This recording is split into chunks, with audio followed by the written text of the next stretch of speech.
Chad Kreuzer. My wife and I have a ministry called Anchor Point Films, where we go around to archaeologists, historians, health professionals, and we make documentaries about the Bible and Bible prophecy.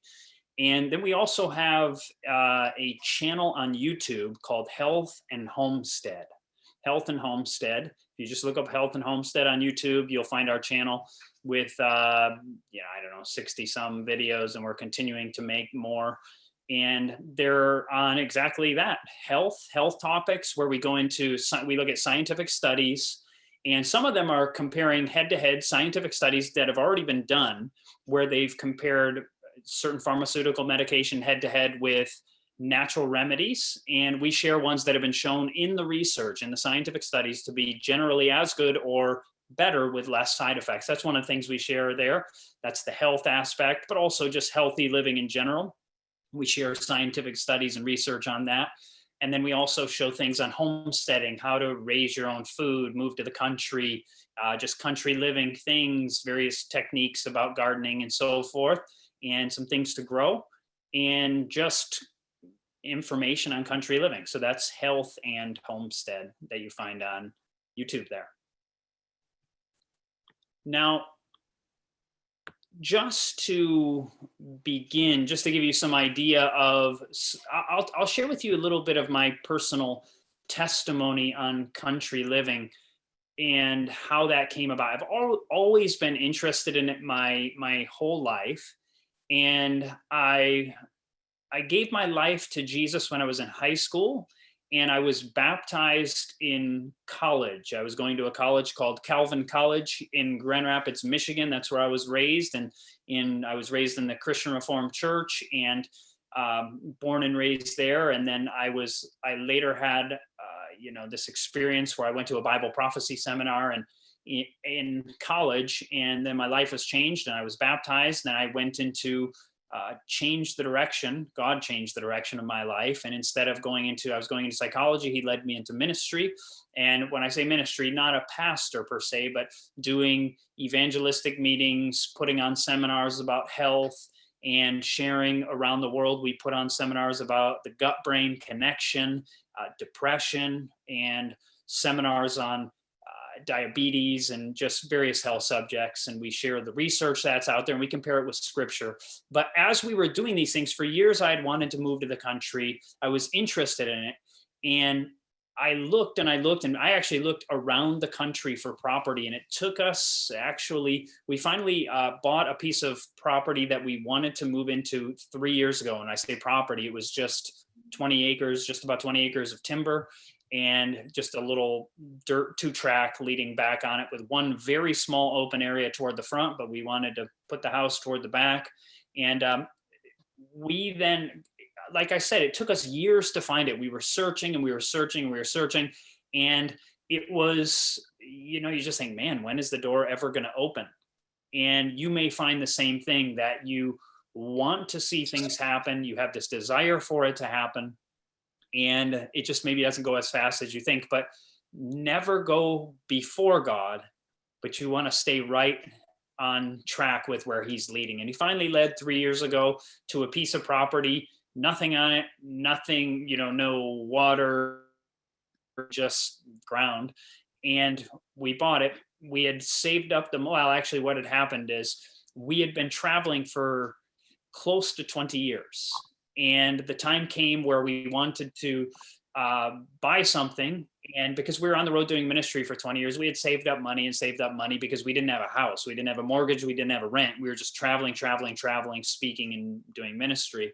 So we saved up, and we had the original money to buy the property because we sold a motorhome that we had been living in, and we were able to buy the land here.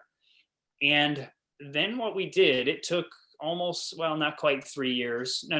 It took almost 2 years of building. We spent time camping on the property, months of camping in a tent, and just a very, very simple, rudimentary lifestyle, because we didn't have a lot of money. For someone who maybe you're older, you've already got a house in the city and it's got plenty of equity, or you've got it paid off, it may not be such a difficult thing. You just go buy a place in the country.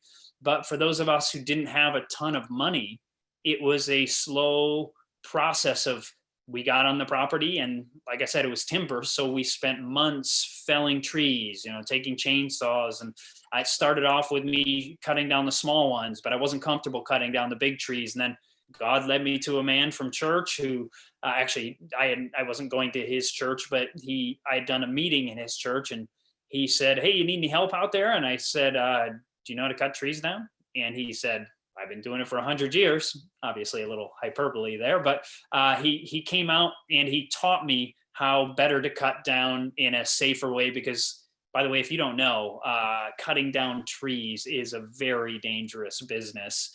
Even if you know what you're doing, but if you don't know what you're doing, it's desperately dangerous. And so it's good to have somebody teach you. And so he came out and taught me, and that helped me being able to cut down larger trees and becoming more comfortable with that. But even that is still a very serious thing. But nevertheless, so we spent months cutting down the trees. Then we rented an excavator, dug out the roots, and a friend of mine had a business in that, but he was retired. And so he actually did most of the excavation work, dug out the basement for us. And it was just a slow part by part process.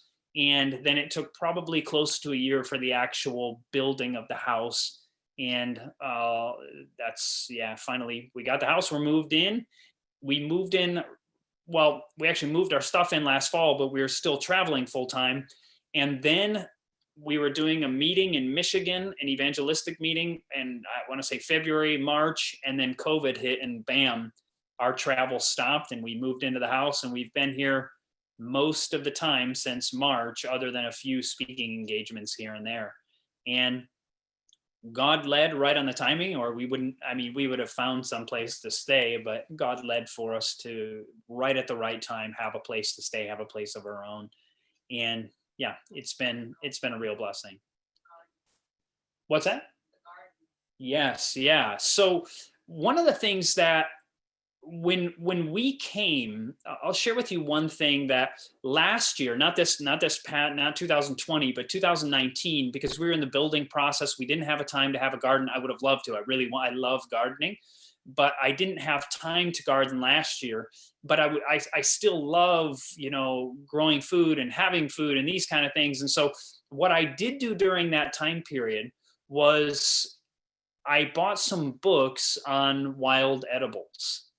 And then because of that, because I didn't have time to garden, when we had a little off time, I would read the book, I would look at the pictures, we'd walk around the property, we'd look around, and we would find the things that we would see in these books, and then we would try them. And there's kind of a process to that too. If you don't know what you're doing well, you don't just stick a big bunch of some plant you're not 100% sure if it's the right thing in your mouth.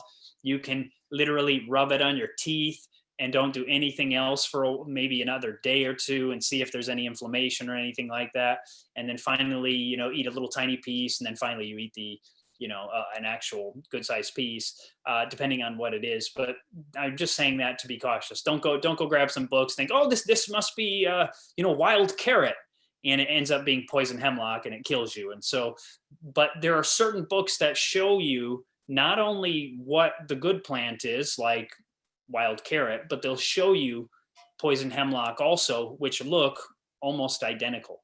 And there are ways to tell the difference. And once you know the difference, once you see it clearly, you'll know exactly. Just like counterfeits in scripture, people come and say this, and the only way to know the truth is if you know the truth and can distinguish it.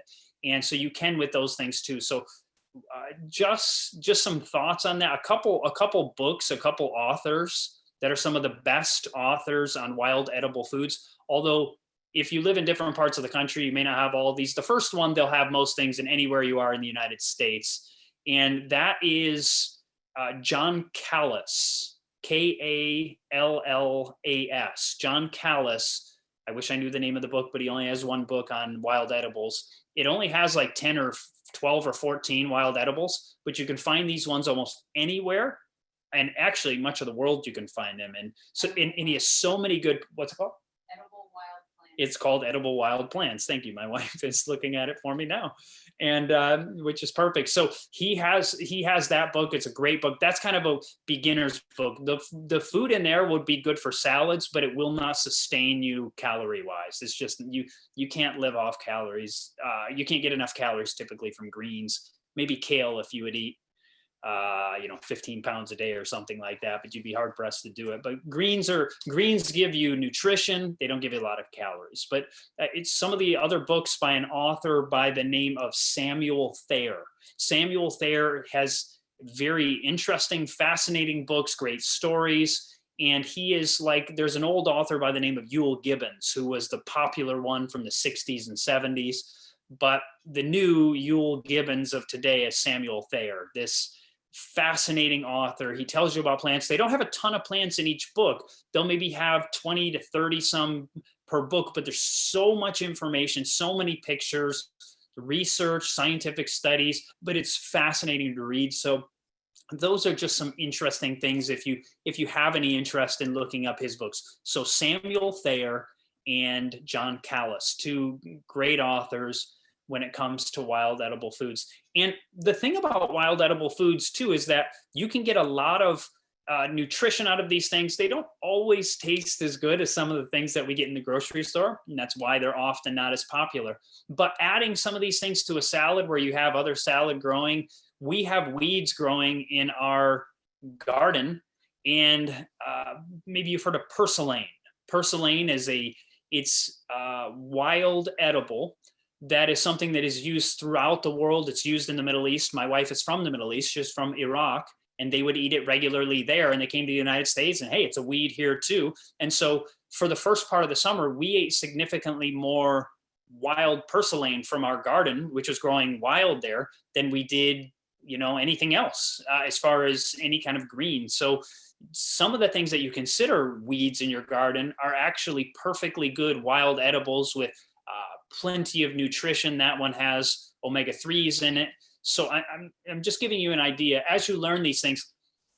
One thought on that: I was raised in the city, and in the city, city life. When I moved to the country, I could see, okay, that's an oak tree, that's a pine tree. But do you know the difference between a pine, a spruce, a hemlock, a fir? Can you tell? Well, I wouldn't have known all those things, but I've learned. And learning wild plants that are edible and inedible, it gave me a connection with nature and nature's God. God is obviously not nature, but he's the creator of nature. And it gave me a different connection that I had experienced before with God, in the sense that, number one, I saw food all around me growing wild, which was a very special experience, that God literally prepares a table in the wilderness. What a special thing. And I didn't know that.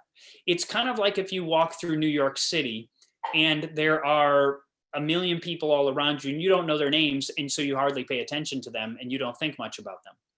But if you walked by somebody day after day after day, and then you bumped into them and you talked to them a little bit, found out their name, it becomes a little more intimate. And if you get to know more about their life, it becomes even more intimate. And same thing happens with these wild edibles. As I got to know them, it brought an intimacy with the nature around me and with nature's God, just in a different capacity than I had really experienced before. I mean, I would have my devotions every day before that, spend time with Jesus every day. But knowing some things about his creation, it just enhanced. We're told that God desires that we would recognize the beauty in the nature that's all around us. And so even if you're a person who doesn't really care much for nature, God actually wants you to be that way. Not to not like it. God desires that you would someday love the beauties of nature around you. And the more you get to know them around you, it brings a depth to your experience. And even your children, you can begin to teach these things to your children. Now, if it's wild edibles, you'd probably want to say to your kids, don't eat any until you ask me for sure, and we can identify it together. Just be careful with that. But wild edibles, I'll kind of leave it at that. Those are some books that if you ever want to look up. I have some videos also on health and homestead. If you go on YouTube and just search health and homestead, I have multiple videos on wild edible plants, and there'll be more coming out in the future. Some of them you can even find in the winter. Plenty of them you can, but obviously it's always going to be best summertime and fall are some of the best times for wild edibles. But just a few thoughts on homesteading. When you look for property, there's a number of things to consider. These are not all of them. I'm just giving some tips, just some some simple things here that, number one, look in a region where you can handle the climate. If you're a person who cannot handle cold weather, don't move to northern Montana. Don't move to northern Michigan or Maine. These areas get very cold. But if you can, some people, I have a good friend who's from Mexico, and he moved to Iceland, and he rides a bicycle outside in the winter in Iceland, and he loves the weather. So it doesn't matter where you're from. If you end up being okay with the weather that's very different than you come from, or you like cold, hey, move to a cold area. Great. You can enjoy the winter months. But if you're a person, some people can't handle hot very much. So some of the southern states and in the summer can just get too hot with them. But find a climate that you, number one, you're comfortable with. But before all that, I should have said, make sure that you see God's leading. Don't go, and I did mention that earlier, do not go without God's leading. You don't want to be rash, fanatical, someone who just runs off without, we're told, knowing what they're about or knowing what they're doing. Now, you don't need to know everything about country living to move to the country, but you want to make sure that you do have access to work, some way to make a living where you are going to move. Now, these days, because of COVID, it's opened up a lot of doors for a lot of people, because many corporations have had to transition from office type workspaces to now you work from home. And so if you're a person who works from home and the business that you're working for is enabling you to do that, you may be able to move to the country and do it from online. But if you do that, then wherever you move, you need to make sure that you have internet access if you're an individual who needs internet access. If you don't need it, well, you can live without the internet. That's fine. But for those of you who need it for business or what have you, you will need that. But make sure to know what you're doing, because you don't want to move to the country and then hate it, can't have a job, you end up failing, you lose your house, and then you say this whole thing was just crazy and fanatical. Well, the whole thing may not have been. You may have gone without seeing God's guidance. And so thinking about this, just quickly, I think someone Perez, I think, oh, there you go. Thank you. Your audio is coming on. So thinking about these things, as you want to see God's leading, number one, you want to go to an area that you are able to actually find a job. Thank you. Sorry, I'm losing my train of thought here.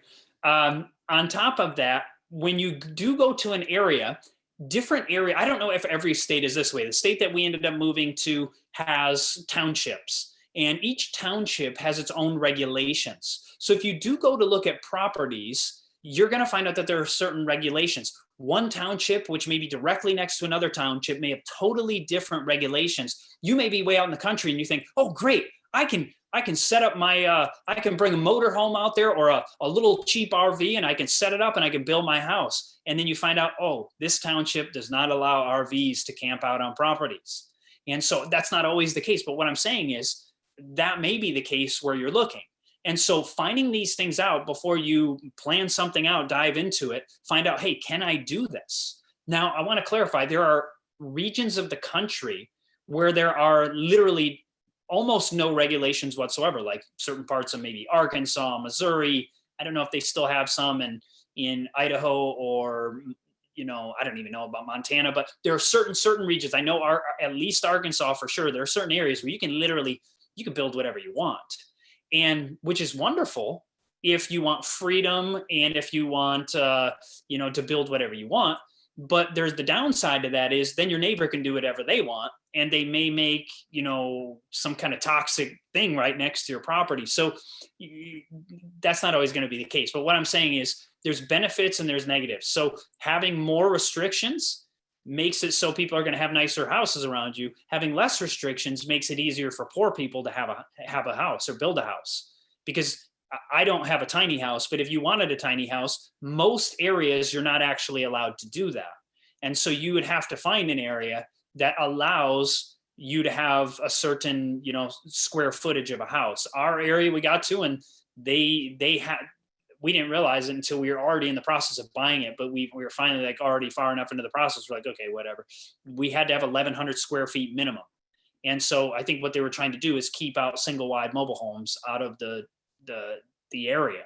And so that was their choice. Other areas do allow, single wide mobile homes or whatever. We don't have a mobile home, but there's nothing wrong with having one. We ended up building because it seemed like we could almost build for close to what it was going to cost to have a mobile home. And I don't think that'd probably be the case today, because building prices has gone up significantly. Some of the wood, at least I knew at least a couple weeks ago, some of the wood has gone up, triple or even more. And so it's it's just gotten crazy in some of those things. But so I say that look into things. Don't just dive into buying some land and find out, oh, I can't even, you could buy a piece of property that's swamp.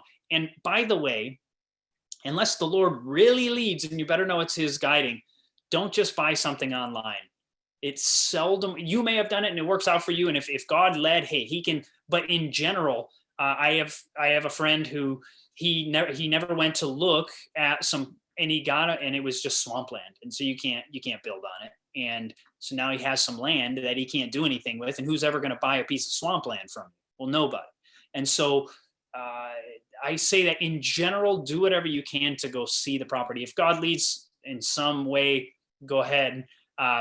You need to follow God's guiding in his voice, not me. But in general, it's not wise to do that. Even if you had a friend in the area or someone who's not a friend, and it'd be at least better to have a realtor go who's not even and say, can you go look at this and find out for me that this is halfway decent? Now they're trying to sell a property and they might kind of go through with it anyway, but they're probably not going to sell you straight up swampland, because you could probably sue them if they lied to you about that. And I'm not for suing, but they probably would be afraid that would happen. They'd probably be at least somewhat honest about it. It'd be better to have somebody look at it than just randomly buying stuff online.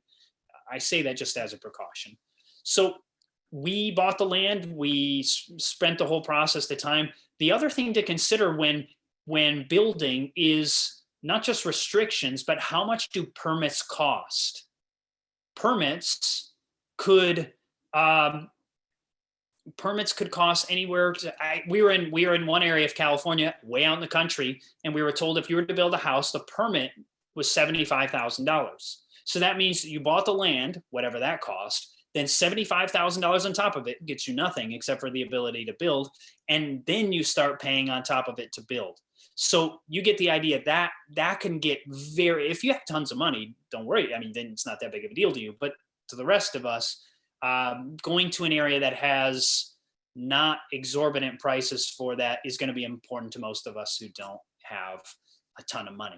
So those are just some things to think about. But hey, if you go buy a house and you have the money to buy a house, then you don't have to worry about some of these things I just talked about. But it's wise to go see the house. And I won't go into all the details of what it's like. We've gone around and we've looked around the country. I just went and looked at some properties for some people that we know who are considering buying some land, and we'll see if they buy it or not. But it's something that we do enjoy doing. It's an enjoyable experience. And if you're going to go do it, I would challenge you in general to have at least, if you're going to take some time off to go do it, don't go say, oh, I'm going to go travel to some area and just, if you have time, if it's near your house, you can go look at one property. But if you're taking off to like another state, I would suggest that you have at least 3, if not several properties to look at while you're there. Because what we have found over and over and over, I mean, we have gone to scores and scores of property probably. And we found that the majority of the time, what you see in a picture is not quite even though they weren't lying, it's just you get in the house and you're like, oh, there's mold all over the walls, but I couldn't see that in the picture. So hope.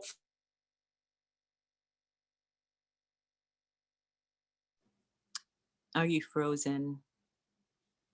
Can you hear us? I think we've lost his internet connection. Yes. Yeah. All righty. Yeah. Hey, Chad, here you are. Is he there?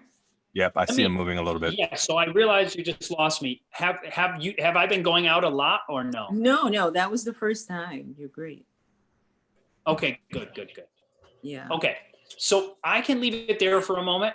is there any questions? I have plenty of things to say, but is there any questions or anything we want to Okay. touch on? So we have Brother Fred with us, and he does a wonderful job of co-hosting with me. And so if people can raise their hands, then we can go ahead and allow them to speak. But please, no unmuting. We just want you to raise your hands and we will acknowledge your hands. It's just too many on the line right now. But I thank you so much for sharing and openly sharing what you went through. You did talk about mold on the property, but how important is it for water? Because I don't think we touched on that, like Yes. having No, a spring thank you for or asking. having, yes. Yep, great question. Now, obviously, many people who are considering moving to the country, something like a spring sounds like the greatest option, and it may be. I have some friends who have some property down in Arkansas, and they have a spring up on a hill, and so they have gravity-fed water to their houses. So they don't need any electricity. If there's no electricity, nothing, they still can take a shower, they can drink water, they can water their garden. To me, that's like the optimal, especially if it's healthy water. Just because by the way, just because it's a spring doesn't mean it's healthy water. You can have polluted springs too. You want to have it tested generally. But springs are incredible. The other option for people is municipal water. That's an option if you know the standard piped in water. But in general, if you're looking for as much being able to take care of yourself and not spend all kinds of money, is having a well or a spring. Those are the two best options. And it's good to find out if a property that you move to, it's really great if you can find one that already has a well on it. Sometimes there's a house burned down or there's a mobile home that's used to be there and it's not there anymore. If you're looking at land, there's often a well and you can get the property with the well. You still often want to have that water tested just to make sure, because you just never know about the water source at that point. But even if there's no well at all, which was the case with us, we had to have a well driller come in. I went over to our neighbor's property, the neighboring property, and I had not tested it like actual, I had tasted it. I was like, wow, it's great water here. And then we did have the water tested after we had our well drilled. But you can find out from well drillers, they often will have access to information that will share with them the depths of the wells in the area that you're thinking of moving to. So if you find out people don't hit water until 600 feet, you still can get a well there. It's just it generally is going to be very costly to do that. But, in our area, we find out they hit water, 80, 90 feet. So not terribly deep. And I asked them to drill significantly further so that if it got drier, the well wouldn't hopefully dry up. So he drilled to maybe 155 feet for us. And then our neighbor's well this year actually did dry up. And so the point is, it's always good to drill a little extra so that you don't have to, because to go through the whole process again of redrilling a well would be very expensive. So water, as far as natural resources, water is, I would say, the number one most important as far as natural resources on the property. But there are people who do buy land out in certain areas of, Arizona, that they have water brought in. That is an option if that's all you can do, but it's not very sustainable. Hopefully you're not losing me now. So we also want to know, so you're talking about water. There are large tanks.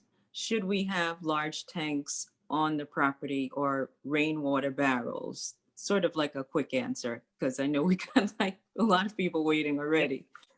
Great question. They can be very great options. Australians literally some Australians drink the water that comes off their roof. They just drink it.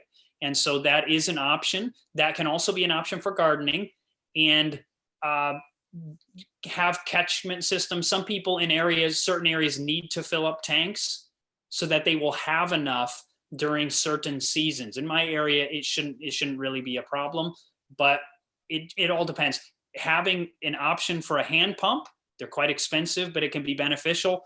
I have just a system that the Amish make, which is about a 3-foot tube that if I can't put a hand pump on mine because it's not a thick enough casing. So, but if all went down, I do have a It's made by the Amish. You can get it at Lehman's, Lehmans, I believe, online. And it's basically a bucket, not a bucket, but kind of like a bucket. You could lower it down and you could pull water out. So that's worse come to worse if I had to.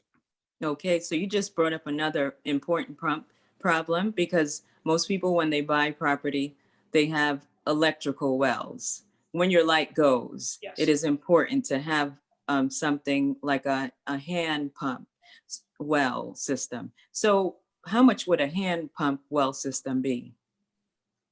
This is probably for some of the top quality ones. Okay, here's the difference. If your well is 10 feet deep, I'm guessing for a few $100 you could do it. If it's 100 feet or more, or 200 feet, a really high quality one is probably going to be $2,500. You can probably get maybe closer to 1,000 or so.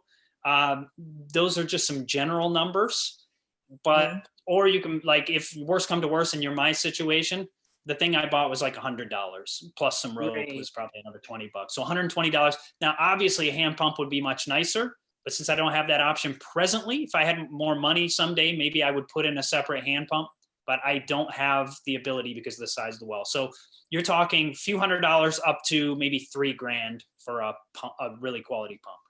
Okay. And I don't want to ask you too many personal questions, but could you give us like a range? Like, you bought the land, just a range. You can give me $100,000 range, but to build your home after you bought it, because you said you couldn't find any that was great with, so what was your range of cost? Like, in other words, you want to tell people, like, what's realistic for them to be able to build. I'll tell you, we bought our land, 20 acres for $40,000. Just under $40,000. So it was very reasonable. The prices have gone up, but I'll tell you one thing. I just saw just this week, even though things are going fast and crazy and very expensive these days, I just saw a property it was 10 acres with a small stick-built house. At least it looked like from the pictures, a small stick-built house. When I say small, it's like 600 square feet. Ours is like 1,260 finished. But I saw one for $75,000 with, like I said, now it's a small house, 2-bedroom, kitchen, and 10 acres. I didn't love the location. It was way out in the country, and it was right near a national forest area, but it was on like probably a 55-mile-an-hour road that some people would be totally fine with it, but it was on the intersection. So it'd probably be most of the time it would probably be quiet, but there'd be loud times. The point is, that's a really cheap option. Sometimes you can find deals like that, and sometimes you can't. And so I just give that as that's an option. But we're getting to the point where a lot of times, it's just getting really expensive. That I would say is on the cheaper end. You go other places and it just continues to go up. Yeah. Okay. But that also depends on where that land is, right? Yeah, absolutely. Like if you're in California, especially most of California you can sometimes find 1 acre of land with a mobile home. This is like 10 years ago. I shouldn't even say it. It was like $250,000 for an acre with a mobile home way out in the country. I'm guessing it's significantly more today. And there are places in Northeast California that are not terribly expensive, but even almost anything out west is becoming more and more expensive. Still in Northeast Washington, there is some cheaper land, but places like Idaho, I had looked there probably 10 years ago, and the prices have just skyrocketed. Beautiful area, Idaho. I love it there. But it's just, it's very expensive. It's very expensive. We're getting to the point where it's like a lot of the Western areas are more accessible to people moving from California or from the cities of the West, because things are more expensive there. But hey, God may lead you to a property that isn't so bad. That's right. Okay. And so how important is it? You guys, I know you want to ask questions, but we want to get the key points, then we'll be able to let you open. So how important is it to check a population map? Did you do that? Good question. You can look at population maps. Do you mean to see how many people live in a given area? Is that what you're talking about? Mm-hmm. Yes. Yeah. So here's the thing about population maps. When you get down to somewhere between like 20 to 40 people per square mile. Once you start getting very far down, it's really nice because it's secluded, but you also get farther away from work often. So something to think about is you want to be in a region that number one, you want to know where God's leading you. If you need to work in a city and God is calling you to minister and live near a city, you can buy land outside of that city if you have enough money to do so. And you could just be however far you're willing to drive to commute to either your work, whether it's a secular labor or your ministry that you're doing. But you just want to be far enough that you're comfortable with it. But if you're looking to, go way out somewhere, realize depending on your level of work or whatever you do for work, the further you get out, the further it is to make a living. So those are two key components to think about. And you need to go, I know often when people are talking about this, they're immediately thinking moving to the absolute remotest ends of the world. But we do want to consider the ministry that God has for us. We do want to consider work, and we want to be faithful to. So it depends. It's hard to give an exact number on, because we're told initially you move out of the cities into small towns, and then from small towns, we move out finally to secluded places among the mountains. Okay, so did you guys get that? He said from suburbs to, so that you can transition properly. Like if you're coming from a city, you don't want to just go into the bushes because maybe you may not be able to handle it.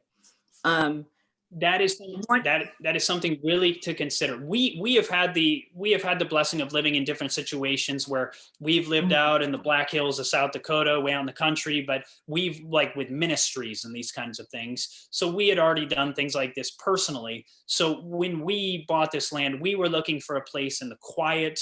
We wanted seclusion because we travel full time. And so we wanted, when we were home, to have a place that was a real retreat. And so that's what we ended up getting. And we wanted enough land to be able to have trees for timber so we could burn wood. And we wanted enough land to cultivate for food.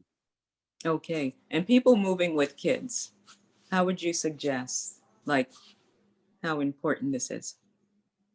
Yeah, I actually think of all people that we are told should move to the country, it's especially, we're told, families with small children.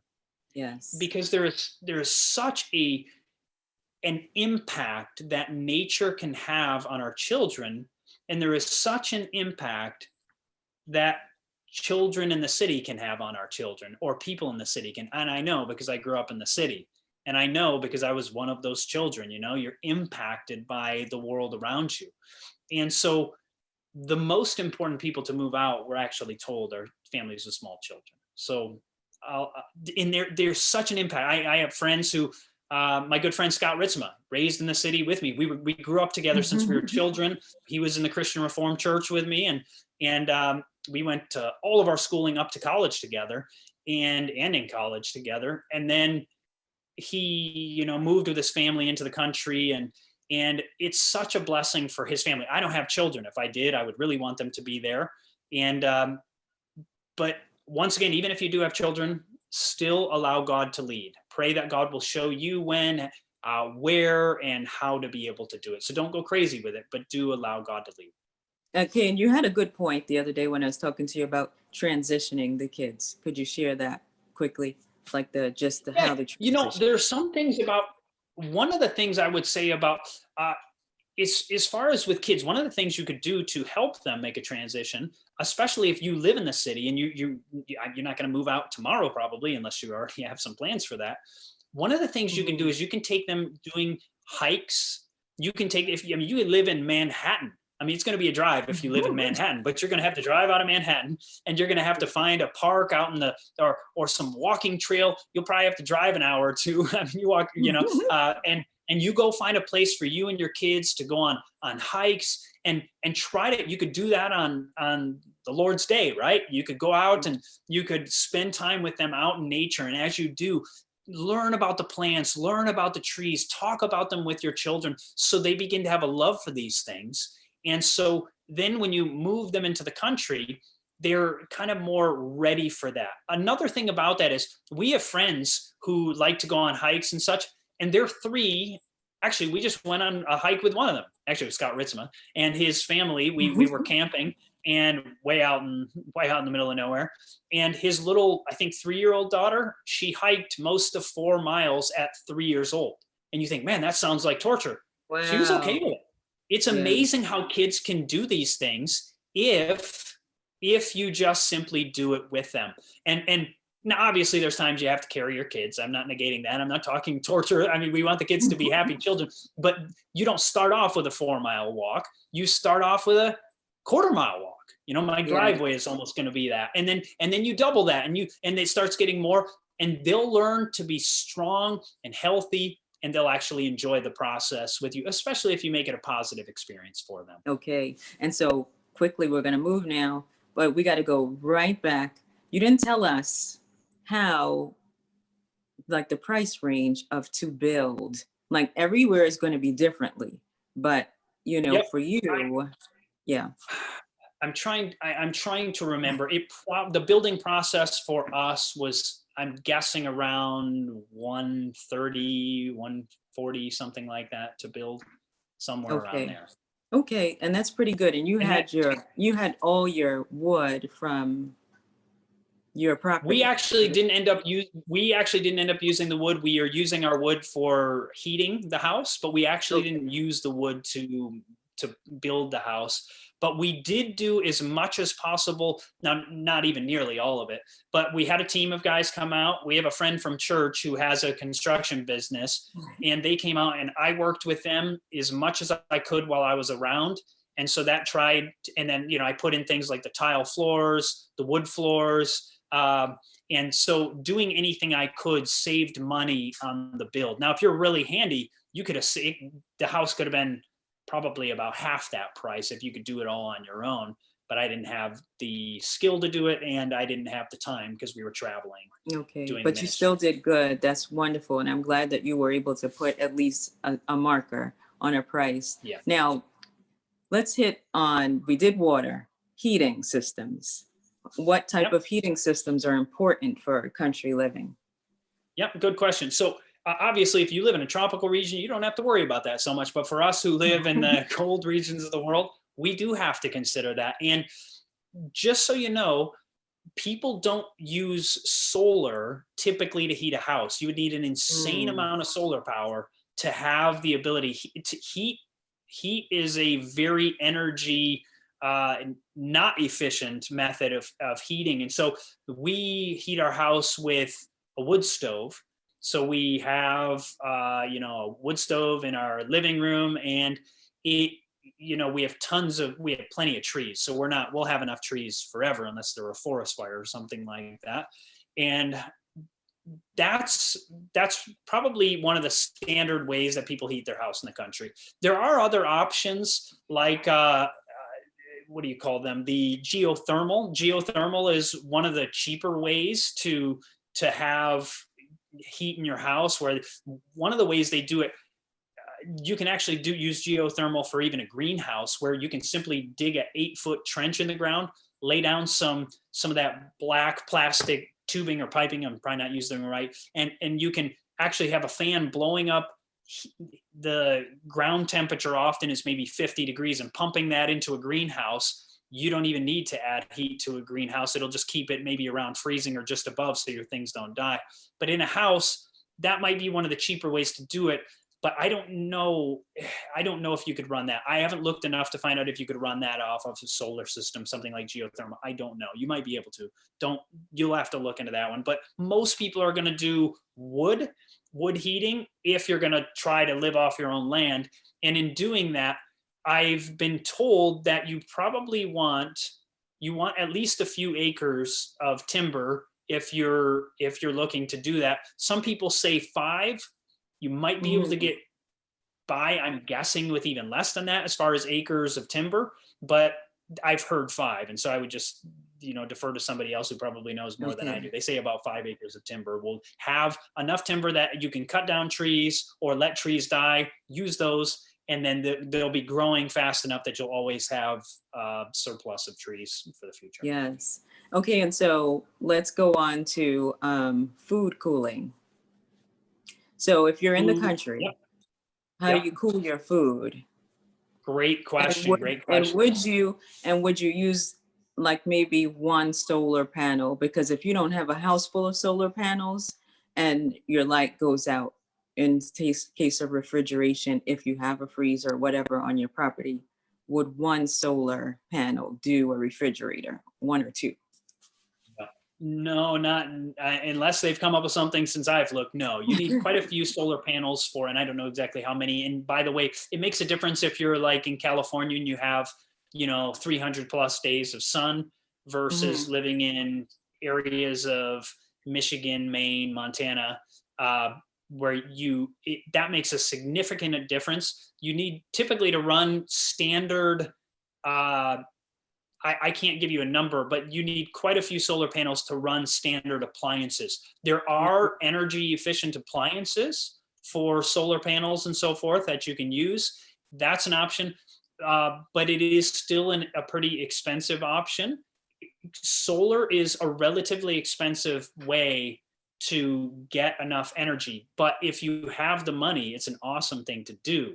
I have a close friend who he probably has 40 solar panels, and I mean, it's a pretty big array. And I'm guessing at this point he can run all of his things except for heating. He runs off like we do, although he has an outdoor wood burner, and that's how he heats his house. Wow, nice, nice. But as far as are those outdoor wood burners still accessible? Because I thought they stopped selling them. Here they do. They seem. I think now it just depends where you are. There may be areas I don't know where they're not legal, but as far as I know here, I don't think there's any problem unless I did not hear something, which is possible because I know wood stoves, they just came out with I don't know if it's called 2019 or I think it was 2020, a new EPA standard, and we did get a wood stove that was 2020 compliant, and it's amazing when it's burning efficiently. And you just have a kind of a roaring fire going. You look up your outside up at the top of your chimney, and there's no smoke coming out of it, even though there's a raging fire in the house. They're that efficient. So in some areas, that's probably why they wouldn't allow the outdoor ones. The outdoor ones are typically not. They're smoky and they're not running efficiently at all. But they do nice job because you don't have to bring in the dust and the wood chips and all. Like no matter what, no matter how clean I try to be. It brings in chips and things like that. Yes. Okay. All right. So, but we didn't hit, just if you can hit quickly, the maybe 3 sources for cooling food. Yeah. So I'll tell you how the Amish do it. The thing is, I'll tell you what, if times got really hard, we didn't have enough money to get solar, I would literally have to dry my food and can all my food. And I really wouldn't be able to have a cooling system. So I'll just tell you personally, presently, if things got really bad, I would be dehydrating, and you can do that for free with no electricity. With a wood stove, you can literally set up racks. The Amish do it. They set up racks near the ceiling, and you put your little trays up there, and just the heat naturally rising from your wood stove will dehydrate your food that way. So that would be probably our main source. Additionally would be using canning methods. And so those 2 things, but really the most self-reliant method is probably the dehydrating, because even canning, you're typically having to buy new lids from time to time. And I don't mean that you can't use them. I'm just saying, like, if worse came to worse, dehydrating is a great option, and things last a long time dehydrated. So that's a great option. The Amish, though, you're probably not going to do this. The Amish literally go out to lakes in the winter and cut chunks of ice out, and they have a room, and all summer long, those massive chunks of ice are slowly melting until next winter. That's how the Amish do it. The other option is propane. You can actually get propane refrigerators or freezers where the propane can, you probably have to go buy more propane, or we do have a propane tank for our water, but if times got tough, you just have to have cold water. But you can, what was that? My wife saying something? Yeah, and yeah, and so the idea is you could get a propane refrigerator or freezer where it literally is just using propane to keep cool. That is an option for living off the grid. Okay, and this is going to be my last question. Then we're going to let them swarm in. How important is it to eat foods during their season if you're living in country living, doing country living? Great question. Now, obviously, the healthiest way to eat food is fresh. I mean, they've done research and they found that certain things within like 1 day of picking it, some things can lose like 50% of certain vitamins. So the best thing you can do is eat foods fresh in their season, but you can't always do that. I mean, you live in an area like I do, it's cold half the year. So that's just not an option for some of the food. Now, there are certain things, I'll show you real quick, just some pictures. This is, let me get screen share real quick if I can do that. Share, screen share. All right. So here's my house in the fall, and this is it today with the snow, where it's cold, kind of getting cold this time of year. But with this, I still have some food growing fresh outside. Like these are my kale so I have kale growing outside. I could, I'm not eating at night, but I could go out right now if I wanted to, which I wouldn't, but you could go clip some of those and I can still, some of the kale is very hardy and can grow right into the winter. Now, by the way, it doesn't keep growing this time of year. Like I can't, if I cut it off, it will, if I cut the tops off, if you cut the top off in the summer, it'll keep growing. If you cut it off this time of year, there's not enough light this time of year here for us to get the growth. And so now if you live down south, you can probably get it year round, but we can at least have it in the ground for this amount of time. I also have these are, you may not know about them, they're called Jerusalem artichoke. In the ground Yes. are tubers that grow, and they're super what would we say, you get tons of calories. When I say this, you think, oh no, too many calories are not good. When you're looking to raise your own food, you want a lot of calories because calories are a necessity to live. You can't, it's almost impossible to live off of greens. Like I said, you might need 20 some pounds of greens a day to get enough calories. So you need things that have plenty of calories. Jerusalem artichokes are similar to like a potato, and these are still in the ground. I can pick them out of the ground anytime during the winter. One of the ways you can do that so that the ground doesn't freeze solid is to put a bunch of either leaves or what you could do is you can mow a bunch of leaves and put them over the ground. They'll insulate the ground a little bit better. But I mean, if it got to -40 where you live, it's probably going to freeze solid and you need a pickaxe or something. But if you can insulate the ground a little bit, you can be picking these things all winter and they'll be even tasting better towards spring after the cold weather. So those are some things. I also have, I guess those are my only few pictures there, but let me stop the screen share. But thinking about, so I also have, what do I have? Parsnips in the ground, and I have carrots in the ground, and both of which you can leave parsnips in the ground all winter and pick them anytime you want during the winter. And carrots actually taste better the further they get into winter. As long as you can get them out of the ground, they get sweeter and tastier as you go along. And so we just picked some yesterday, and I think they were the best yet. They were the best they've been. I think they'll probably just continue to get better as we continue to pluck them. So yeah, having some things that way you don't need. And so this time of year, yes, we could freeze stuff outside. We have at our house, not that it's frozen, we have a cold storage room called the root cellar. We actually had it built into our house. So under our front deck is a root cellar.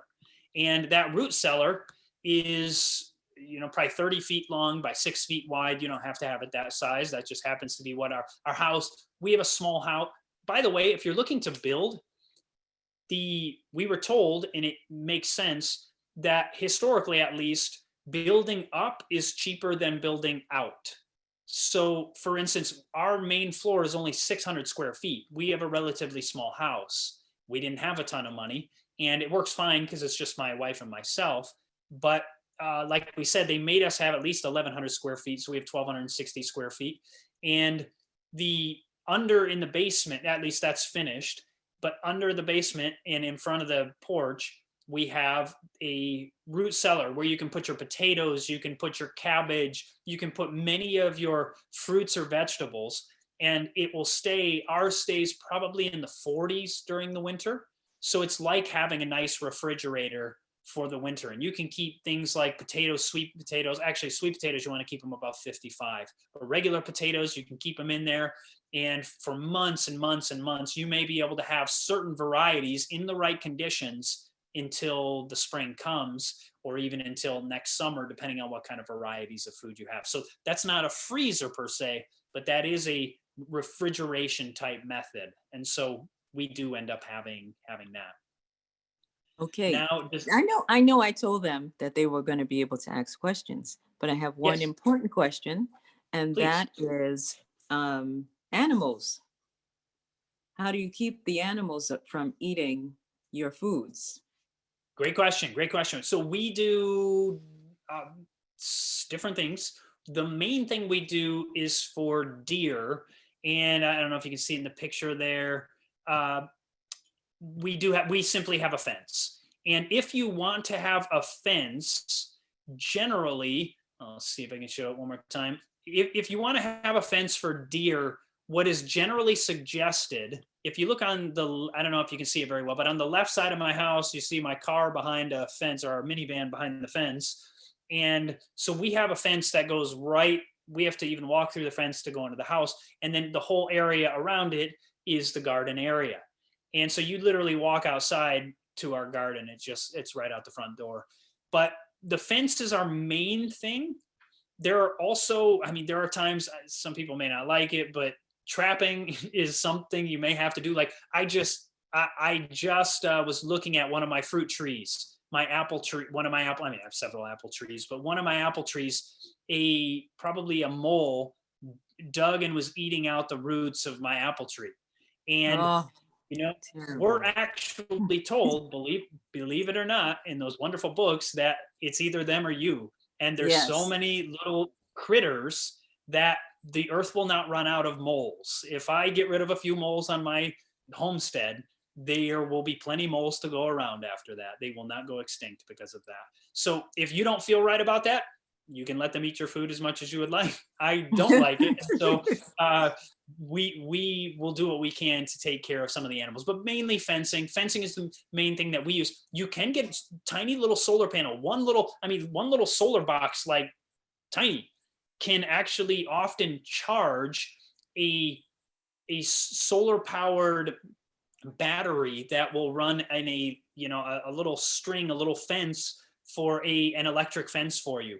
And those electric fences can work very, very well often for things like deer. If you get them close to the ground, you may keep out some of the smaller varmints out of your property. That's another option. We haven't done that personally, but we have had a few troubles with squirrel, chipmunk, and the mole. And then the deer would just, they decimate our fruit trees when they get uncovered to some capacity. But we put metal fencing around those also now. Have you ever tried the iridescent colors to keep them away? I have not. Okay. So I can't. Maybe you can try that. I mean, I hear people say putting like ivory soap, or not ivory, No. Irish Spring soap on a string. I've never tried it. We haven't. We put it. I'll tell you quickly. We initially put up this plasticky, they call it deer fencing, because it was cheap and we needed something right away. It got us through the summer, and then when the winter comes and the ice and the snow hang on, it just rips it down. My Jerusalem artichokes had some of that around them, and it just ripped that down last night. Wow. So the metal fencing, once you have the money, it's really the way to go. It's much better. Okay. All right. Go ahead, Fred. All right, we have Ludwin. Ludwin, go ahead, and I'm going to ask you to unmute your microphone right now. And we're There you going to go. let them ask. If you guys can keep your questions to 30 seconds and one question at a time. Thank you so much. Thank you. All right. Thank you, Brother Chad, for this presentation and the useful information. My quick question, I came in a little bit late, so I don't know if you discussed this before, but you mentioned about a permit. What is the permit for and roughly the cost of it, please? Question. So great question. So the original permit was it was a building permit for the house. And so that just gives you, it's basically I think what you're paying for is all the inspectors to come through. First of all, you pay for the ability to build it.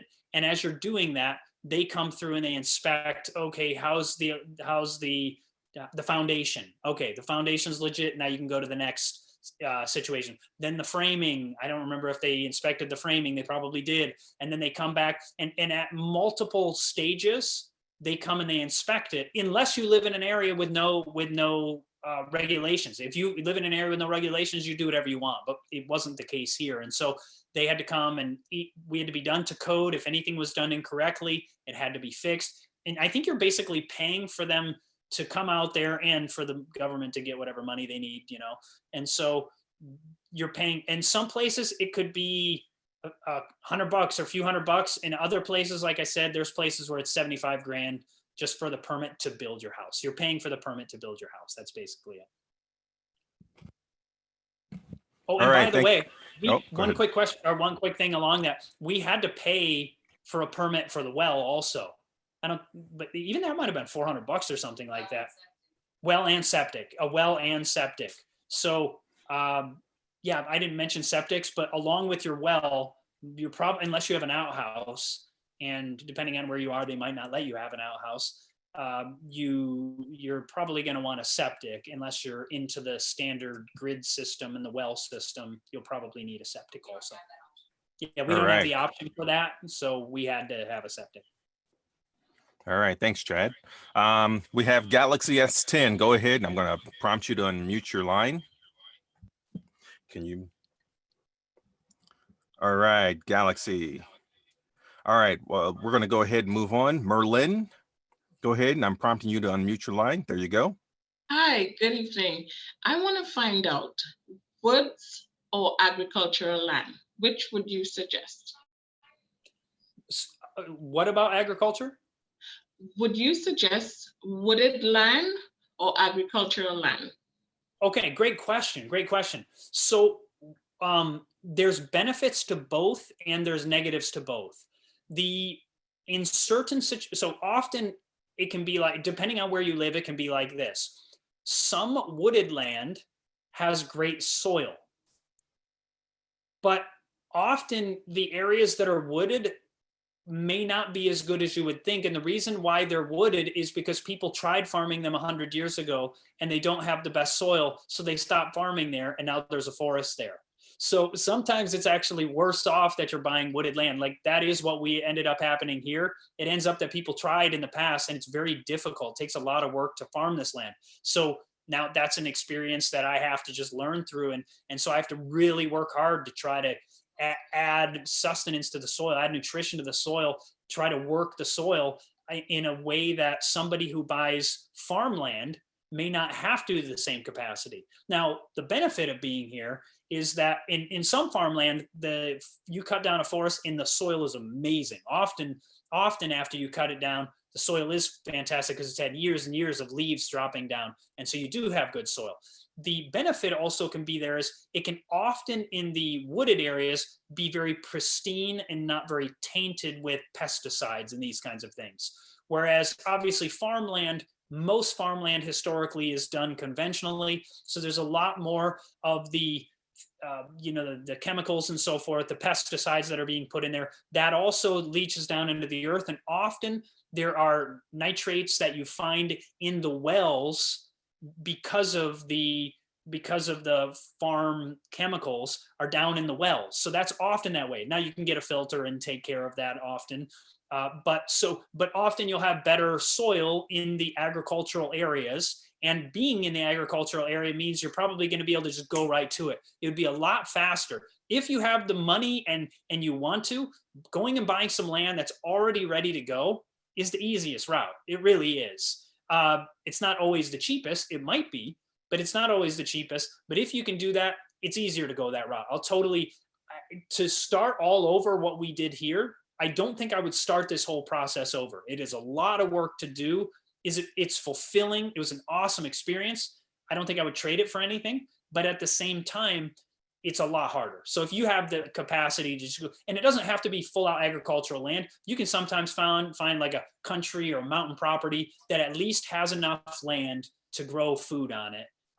Both of them have their positives and they both have their negatives. Like I said, like we have good water because we're in a national forest area. So great water, but poor soil. So it's give or take.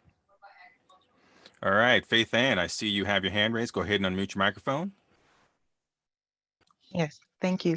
My question is, what are other options to using a wood stove? I live in southern Arizona area. Yeah.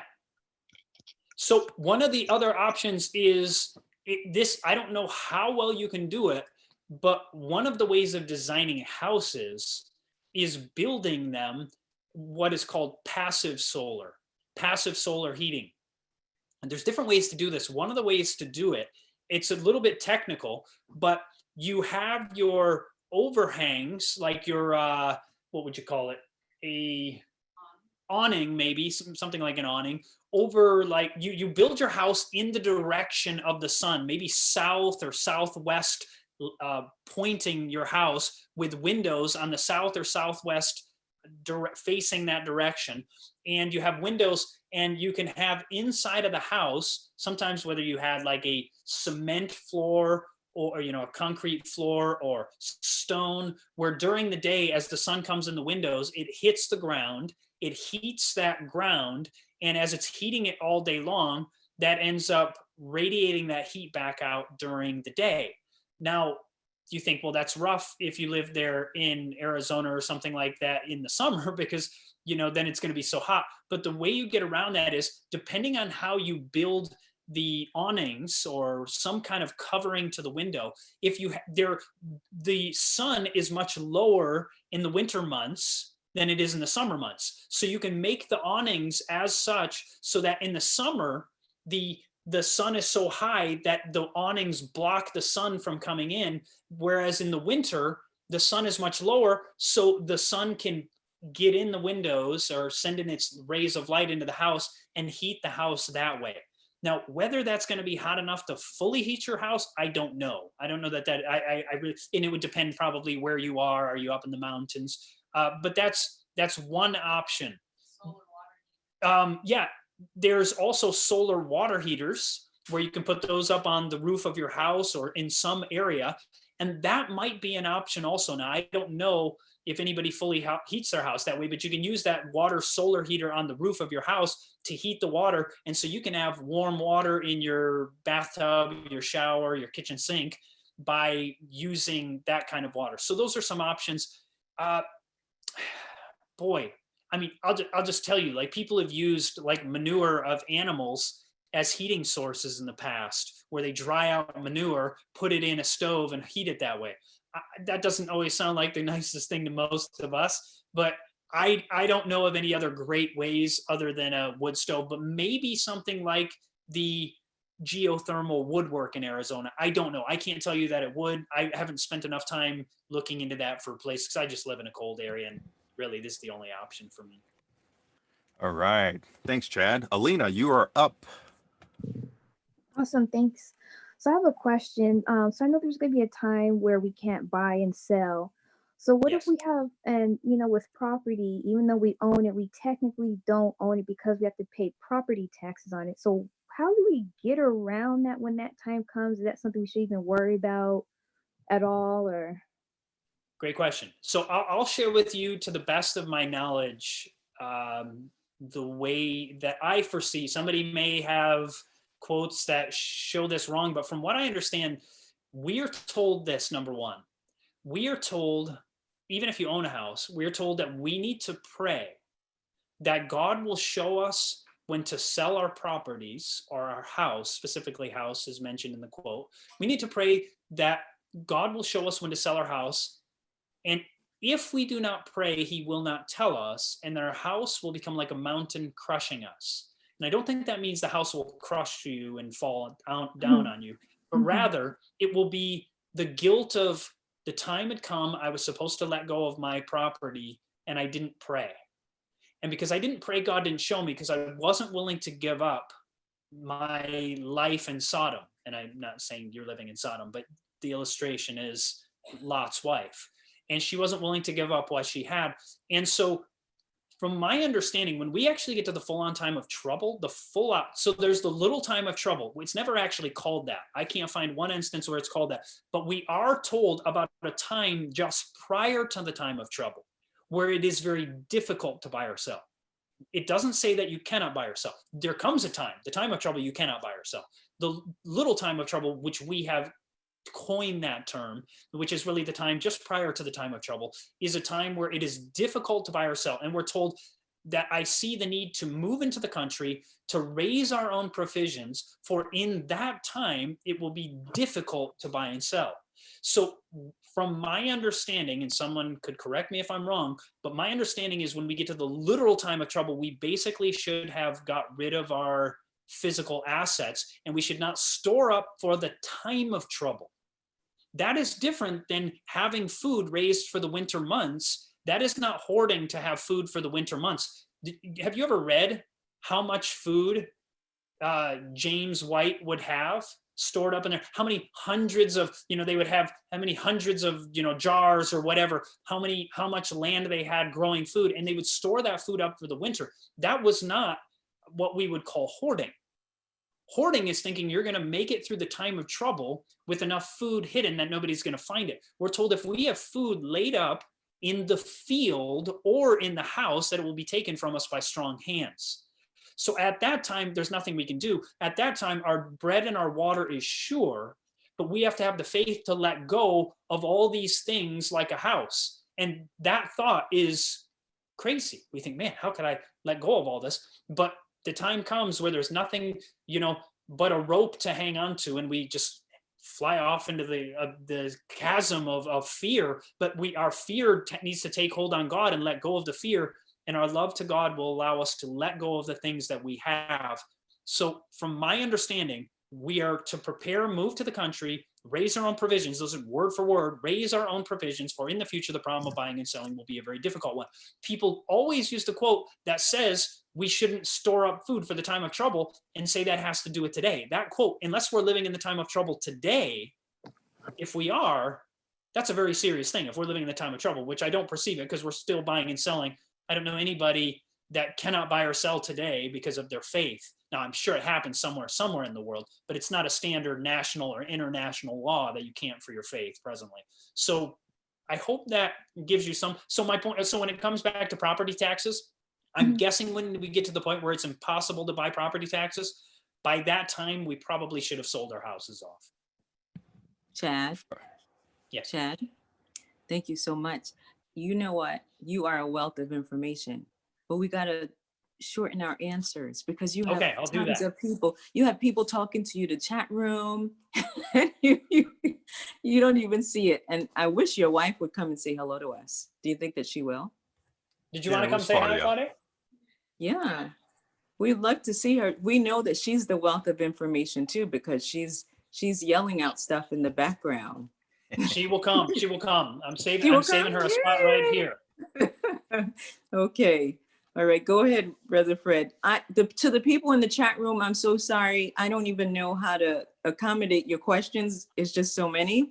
They're having like full conversations, Chad. So I don't know how to deal with that. But go ahead. And for those that are on the phone line, I heard that if you press *9, you can get on the list to be able to ask a question. Okay, *9. Hey, that's a good one. I didn't know that one. Go ahead, Sebastian. Sebastian, you're up. All right. Sebastian, you probably are still muted on your side somehow. So let's go to Galaxy S10. Give me a second. Can you hear me? Oh, yep, we can hear you now. All right, Chad. Yeah, I just wanted to ask you, what are your thoughts on the back to Eden style of no-till planting and gardening? And also, what do you think of like mobile homes as far as using that on your property? Great. Two good questions. Building a full-blown house. Yeah, actually, I think I am not a realtor, but I will tell you just from my investigation myself, do not take this in stone. I think typically people say, look, mobile homes go way down in price. That might be true in a mobile home park, but you are hard pressed to find a cheap mobile home with 5-10 acres of land. They have gone up significantly. So I think that standard idea that don't get a mobile home because it just crashes in value, I could be wrong. And if you're a realtor and you say Chad's all washed up, I may be, but I couldn't find a usable mobile home at a reasonable price with like 10 acres and $150,000 in the area that I was looking. And so we could build a house for the same price as getting land with a mobile home. So the point is, I don't see anything wrong if that's what you can afford. I mean, you can get a single wide mobile home ridiculously cheap. You can get a used one for like, I mean, sometimes a few $1,000s, maybe $10,000, and you can get some land somewhere. So listen, that is totally an option, and everybody has to, go with their own finances and what they have. So that's totally an option. But the second question is the back to Eden method works very well in certain circumstances. In certain circumstances, it doesn't. There are people who've tried it in certain areas, and just because of maybe it's too wet or something isn't right and it just doesn't work well. Maybe it breeds mold. And what it is often people see something and think this is the way things ought to be done. But when it comes to gardening, you have to test things for yourself. You have to find out, does it work well in my area? I do use some form of, the idea is covering the ground, because the ground is not naturally just like dirt. You don't find almost anywhere, but there's just dirt. Typically it gets covered with something. And often that is a very good method to block out the weeds and so forth. Ultimately, it can work great in some instances. In other instances, it might not work as well. But yes, but no-till, we're actually told that digging deep and tilling deep is actually very beneficial. And I think in certain situations that's true. In other situations, I have super sandy soil. If I dig too deep, I dig up pure sand. And so if I dig up too much sand, I'll take the good, deep, dark soil, which I don't have that much dark soil, but it will just go down so we have to kind of work with what we have where we are. That's not a great answer, but you have to test things for yourself. So here's Excellent. My wife too with me. Excellent. Hey, there she is. Hi, wife. It's nice to meet you. And we enjoy your ministry. It's quite a blessing. And I know that you are the background for all of this. And I enjoy health and homesteading. Thank you. Yeah. Yes. Thank you for your ministry. Yeah. So do you have anything to share with us before they all crowd with questions again? Is there something that you would like to share? Yeah, I think one thing that I've learned through this whole process is I grew up in the city as well, in Chicago. And, whenever you move to a place within the city, everything's always there ready to go, right? And so sometimes we can take that mentality with us into the country, and then you might get discouraged because everything isn't always there and ready. So for example, just this week, we were able to hook up our dryer. and that's something that we just take for granted normally, right? But when the house was finished, it didn't have the right dryer hookup. You need the big 4-prong. Oh, sorry. You need the big 4-prong type of plug, right? Well, we didn't have that. It was a normal plug. And long story short, we didn't have the money to get the electric hookup, to get a 4-prong and hook it up to the electric system. And so we went like a year without we went over a year without a dryer, which is okay because we had things we could, but we were just hanging on little racks. We would hang it on racks and whatever. But the problem is the bigger things, like a comforter and stuff like that. That was just like, oh man, I'd really like have a dryer for that, you know. So, but long story short, everything has been a joy when it finally comes, right? One thing at a time. One thing at a time. And so we really appreciate having a dryer now. Our wood stove, we didn't have our wood ready because we were so busy trying to build that we didn't have it all. You have to split it. We had it cut, but we didn't have it all split so that it can dry out. It really needs to dry out for you to put it in your wood stove. Well, we were worried that we hadn't done it in time. And so Chad just last week again went out to test it. He got this instrument that tests the moisture of your wood. And if it's under 20%, it's okay to put into the wood stove. And so he did it, and we're like, yay, we can use our wood stove for the first time, you know, and so we're so excited that we got to do this. So everything has been so sweet. Things that we took for granted in the past, now it's like, we so appreciate it. So that would be my, you know, take it a day at a time and don't sweat it. Don't feel like you need everything at one right time. now. And hey, if you have the money or you just have a house all ready to go, praise the Lord. But for those of us who are poor, doing one thing at a time, it all slowly comes together. Amen. I love it. And you know, Chad, you said Manhattan, and you said it just like how we say it. I'm from Manhattan. And I know one of the things that was the hardest was like when electricity would go. And, you know, we take those things for granted.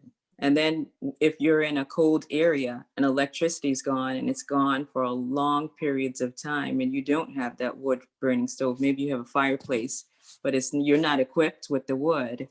You learn that, oops, I did not prepare, you know, and, but you do appreciate, and I love what you say.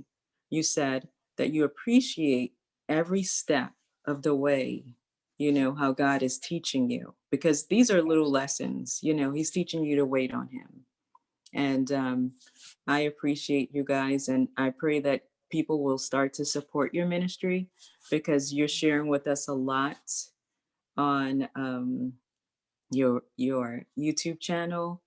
And it's a blessing. And it's a blessing to see how happy you guys are. Amen. So yes. So we're going to go back to the questions, because I don't want to keep you all much longer, but they have a lot of questions they want to ask. So go ahead, Fred. All right, go ahead, Galaxy S20. And then after Galaxy S20, Galaxy S10, if you are there, you're on the floor. Yes, I'd like to ask in regards to emergencies. You know, we have police, we have firefighters, we have ambulance, those different kinds of things available when you're living in urban areas.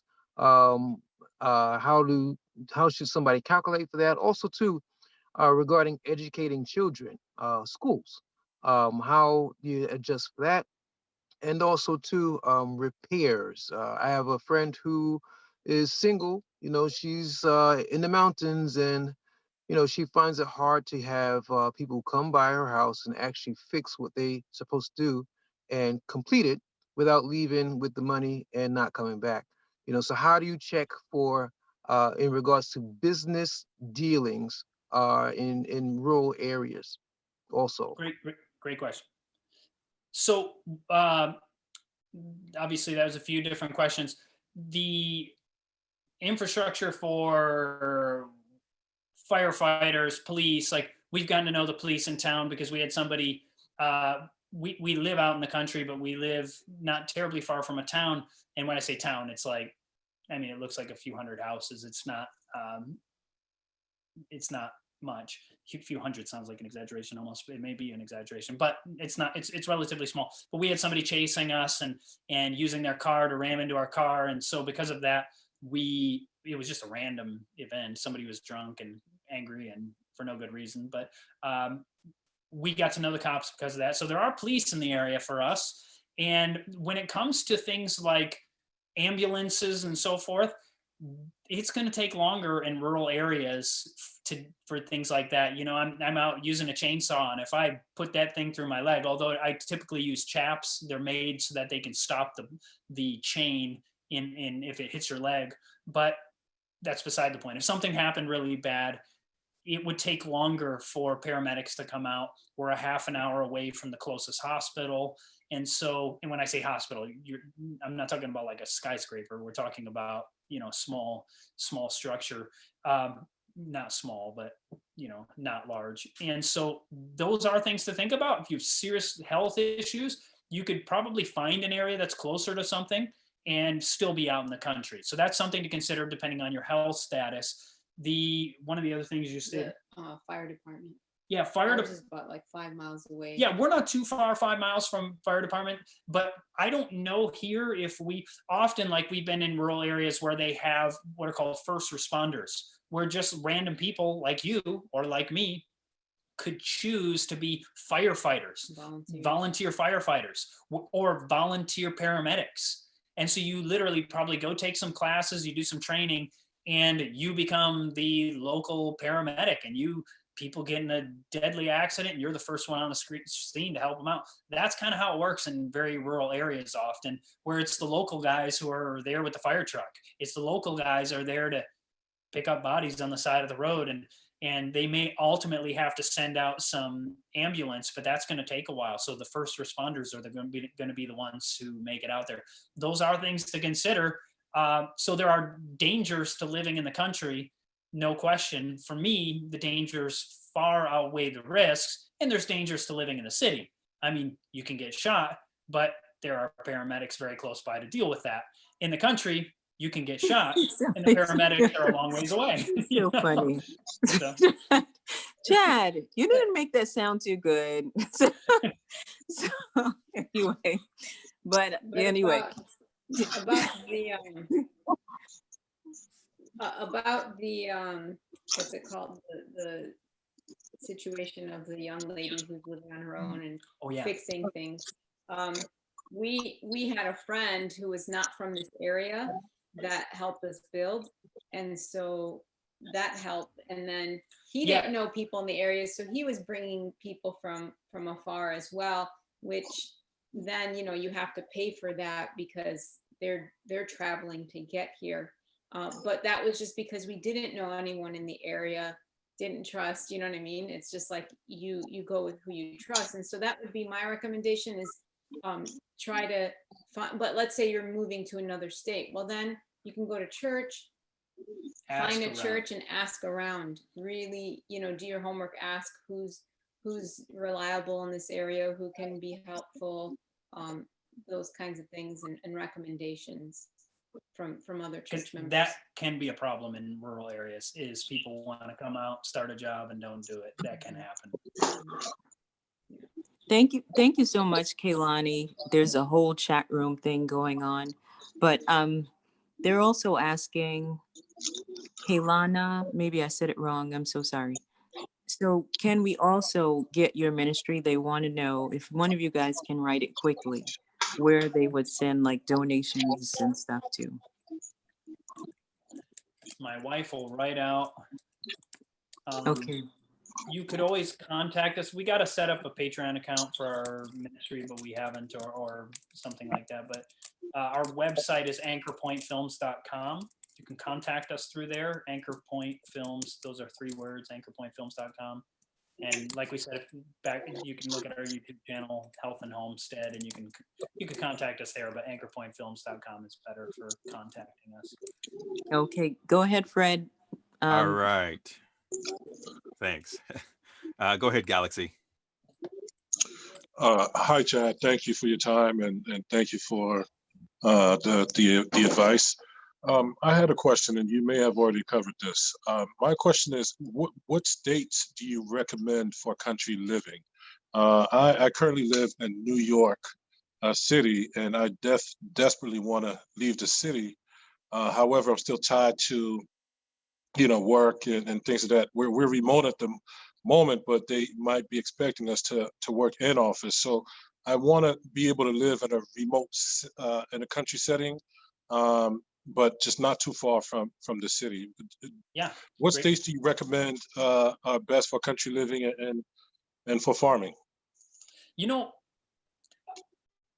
I mean, there are states that I like personally, but at the same time, we all need to go where God leads us. And I know that's a vague answer, but it is a genuine answer, that even if you had to stay in New York, I mean, you got upstate New York, you can go a ways, obviously, when like I said, if you're in New York City proper, it takes a little while to get actually out of the city. I mean, it's such a massive, metropolis there, but you can get outside the city, you can get, and there's even some cheap land up in like upstate. It's cold, obviously, but there are options of being there where it's really cheap, at least historically. I haven't looked anytime recently, but I mean, there are places like all over the country, and almost any state has some nice rural area.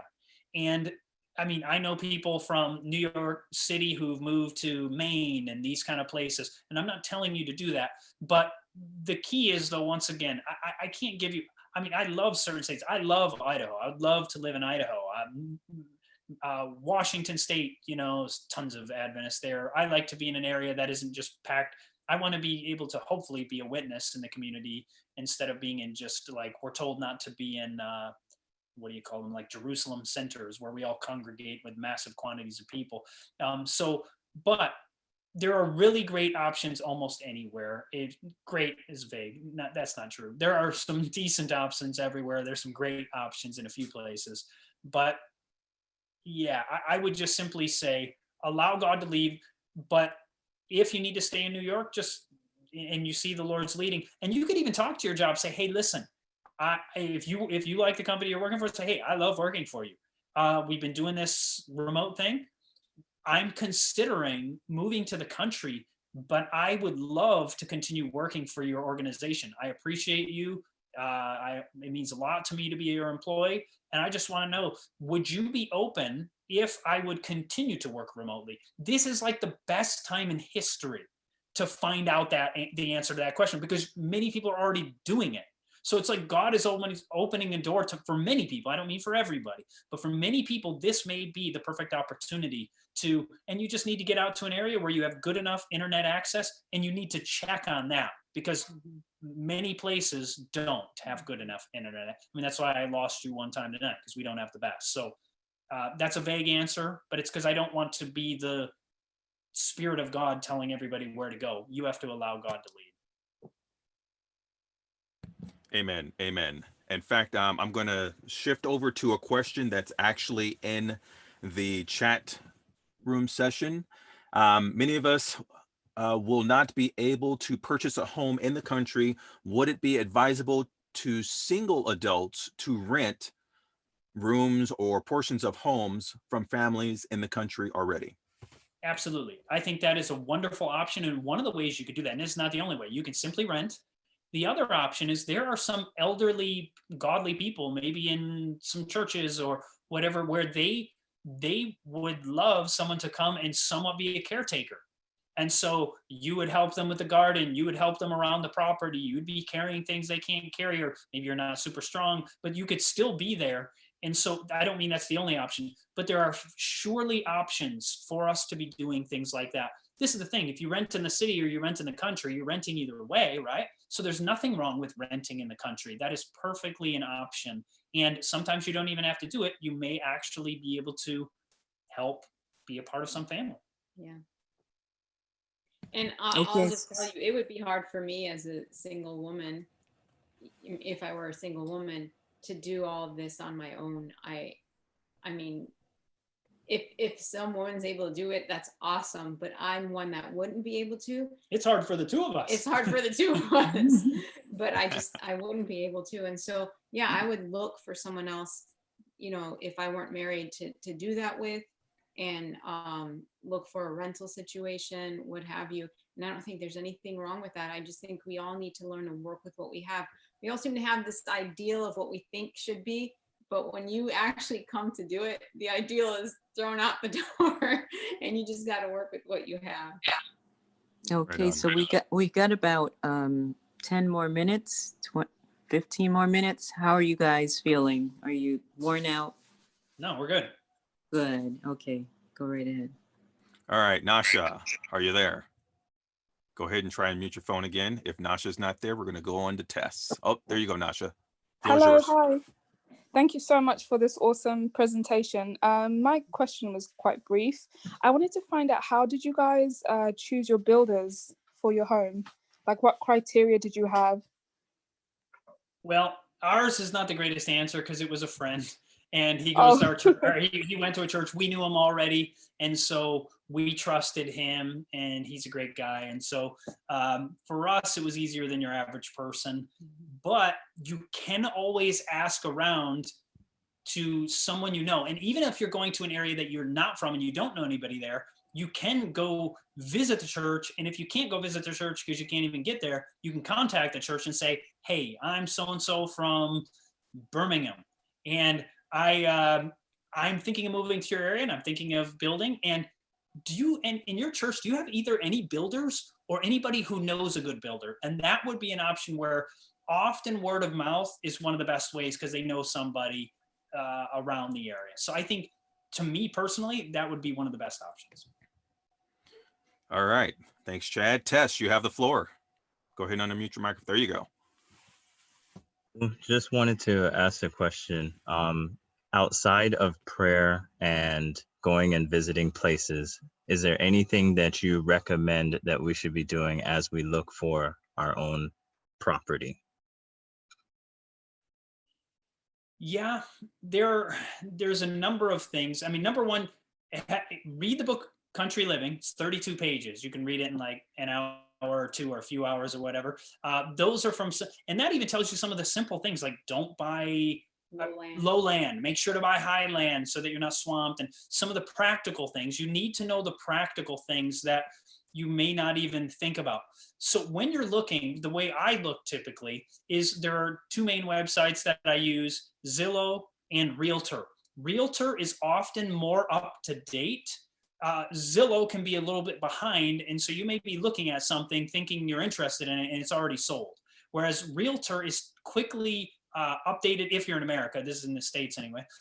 Maybe it works in the other countries, I don't know, but it at least works in the United States.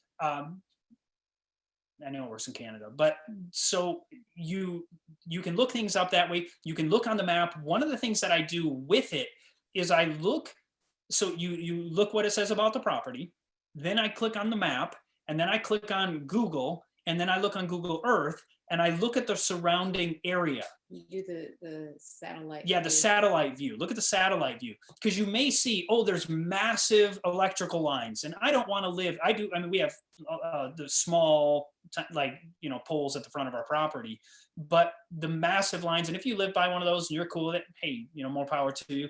But in general, I would, yeah, more power to you, right? So, but I wouldn't want to be necessarily by that. Just potential radiation. Maybe it's okay. Maybe it's not. I don't know.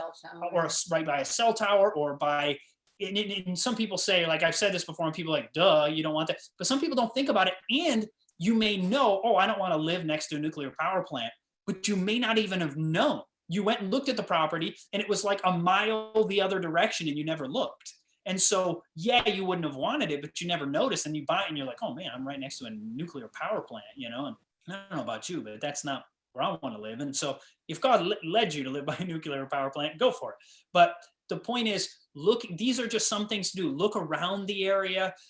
Sometimes you can talk to locals. They can tell you about the area, because you might get there and they'll be like, this is rural, but this is like a crime-ridden, drug-infested area. Now, if you're going there to be a witness to those crime-ridden, drug-infested, this community, hey, go for it. That's what God's leading you to do. But if you're looking kind of for a safe retreat, that might kind of hamper the safety thing. And so talking to locals, contacting, you can also talk to one guy who wrote a book on it, Gene Giroux, wrote a book called Your Ideal Country Home. He said to contact multiple realtors. And when you go, try to have like a bunch of properties, and you can have multiple realtors show you around. Some realtors, if you're a realtor out there, I know you probably wouldn't like to hear this, but, and God bless you, I appreciate realtors, but sometimes they'll try to get you to sign a paper so that you won't look with any other realtors. And I don't know, I don't want to get locked into something, because I just don't want to get locked into something. And so, but if you go to an area, having multiple realtors who look stuff up, that can be an option too. You could go one day with one realtor, and having a whole week or even two to really look is an option, where because I mean, we just went and looked at properties for somebody 2 weeks ago or something like that. And we looked at multiple properties that were just totally not options, but you don't know often until you get there. And so it can take, I mean, maybe God will lead you on the first time, but often we haven't found it that way. All right, thank you. Yeah, I might have to have you guys look for some property for me. All right, Joven, you're up. Go ahead and unmute your microphone.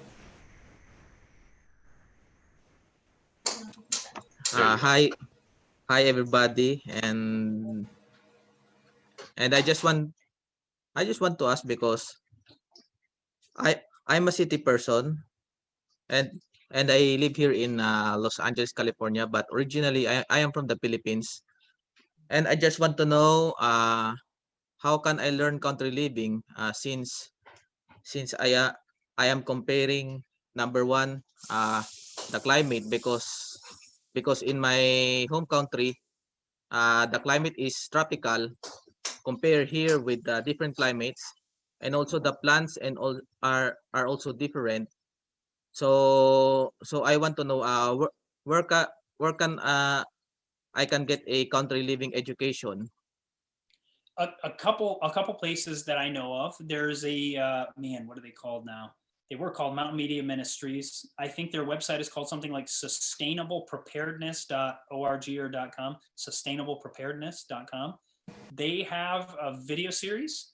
We also have a video series that will be coming out hopefully in January, where we talk about foods to grow. There's some really serious things to consider. Many times when people want to grow food, they think mainly about things like the most common things people grow in gardens, like tomatoes, what do you call those? Cucumbers, squash can work well. And tomatoes and cucumbers are great, but in order to get enough tomatoes, you need to, and I know you're not just going to eat tomatoes, but just to give you an example, you need to eat like 22 pounds of tomatoes a day to get 2,000 calories. To get cucumbers, you need to have like 27 or 29 pounds of cucumbers a day to get enough calories. So you can't make those your staple foods. There's other things that you need to do.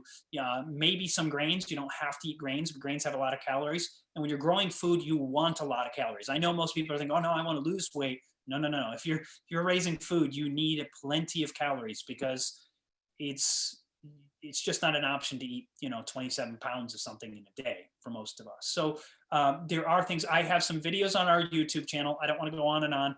Check our website, anchorpointfilms.com. In about hopefully within a month or so, we'll have a video series out on foods to grow. And also on our website, we already have several videos on this, not on our website, on YouTube, on health and homestead. If you just type in health and homestead, 3 words, you'll see our videos. We have videos on things to grow, and there's many more. I'm just making them continually. So those are a few options. And some books. Yeah, there are some books. 2 books that are quite good, or 2 authors. Carol Deppe, Deppe, Carol Deppe.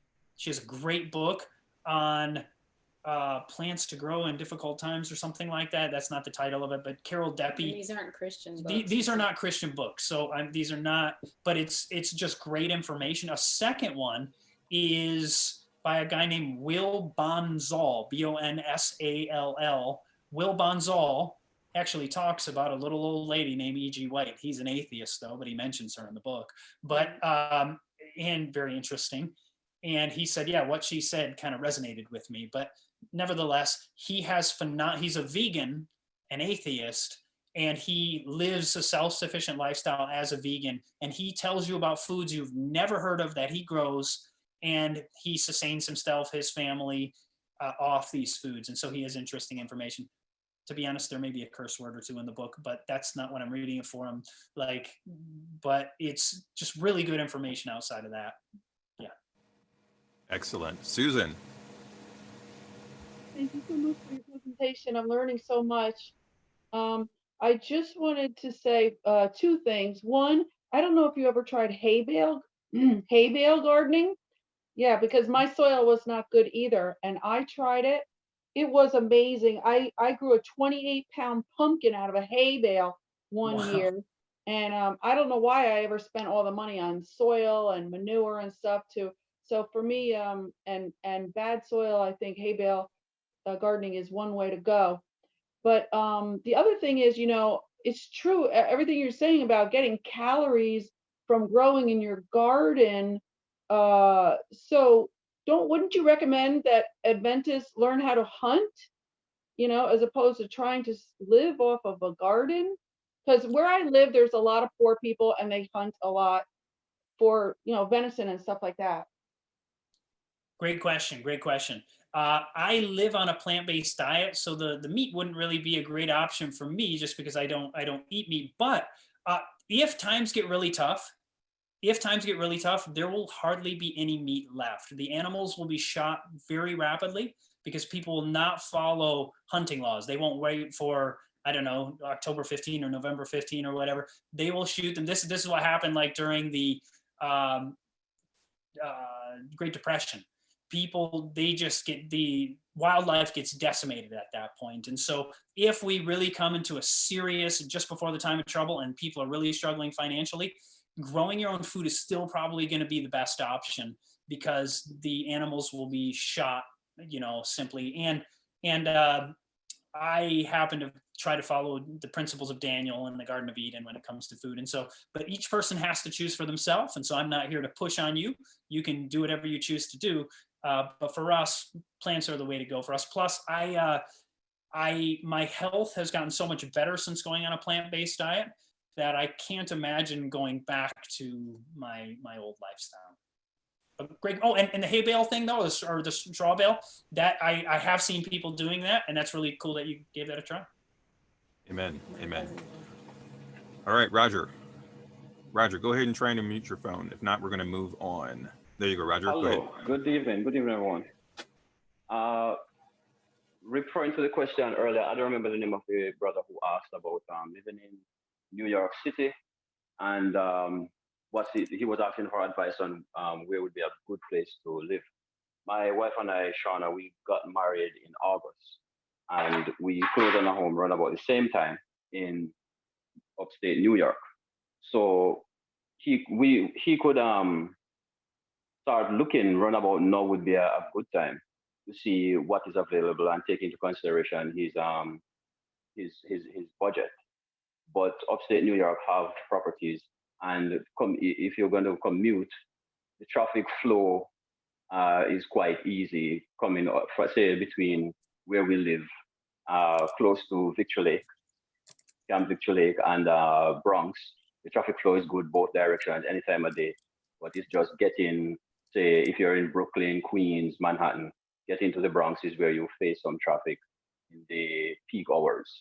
But the property is good. The climate is, we know it's cold, but the options are very good. You can get a reasonable price home and property in comparison to what you get in the city. Okay, thank you, brother. Can you give him a few counties he could look in, and then he can probably. We live in Dover Plains, outside of Poughkeepsie. You have Pauline.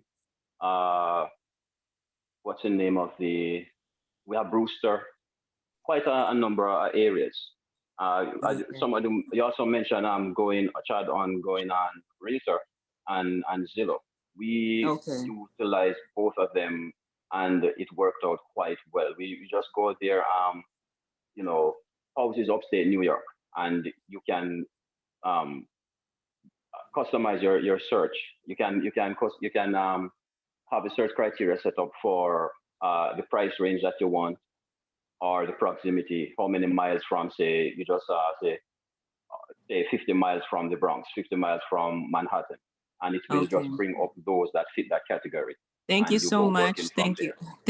Thank you so much, Mr. Roger. We got to move on. We only have about 3 minutes left. Thank you. All right, Merlin, are you there? Go ahead and mute your mic. There you go. Yes, I'm here. So early on in this year, middle of this year, I was searching for property to move out. I live in Syracuse, New York, which is another option for that gentleman to look into. However, one of the places that I was looking at in terms of country living, I think safety was one of the things for me.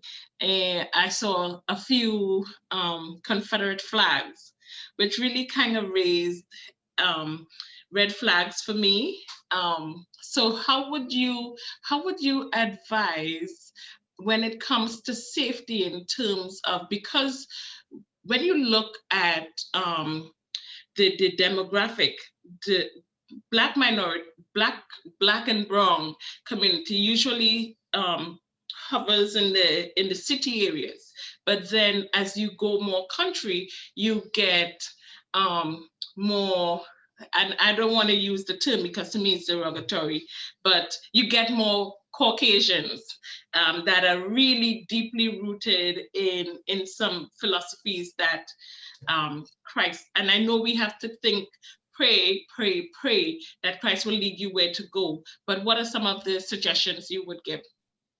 I'm going to help Great you, Brother question. Chad. There are certain areas Chad, that I Brother totally Chad, understand. Oh, sorry. Brother Chad, can I help you quickly with this point? I've lived in New York City. And so I moved to a little town called Cutterbackville all by myself. And right down the road, you're going to see these flags. But what I know that prayer is strong. And if we don't move on faith, if we don't go and act like our Father has millions of angels that can surround us, we will definitely be afraid. And God tells us that we cannot, he didn't give us the spirit of fear. And so I lived all by myself. And even now we live right down the street from, what do you call these, people that hang those flags. You can't be fearful because God didn't give us that spirit. I know, Chad, you won't be able to answer it like I did, but because I'm living that. And so I can say to this too. Yes. When we see the flag, we don't like it either. I fully understand that, and that is something to consider. But at the same time, some of these people, and this is not defending them, I don't like the flag at all. But some of these people just think it means rebel. Right. And so you may find that they might be racist. They fully could be. And I'm not defending it. I don't think people should fly the flag, but the rebel flag, because of the history and the evil that went with it. I'm not defending it. But sometimes you might find out they just think, oh, I just thought it meant like I'm a rebel.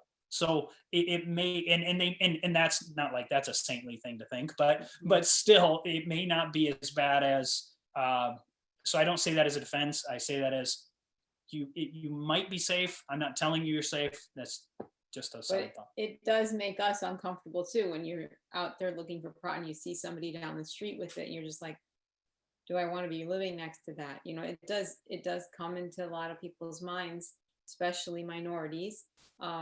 There's places in the South that we were looking previously, and we were going into certain areas that are really heavily known for certain activities.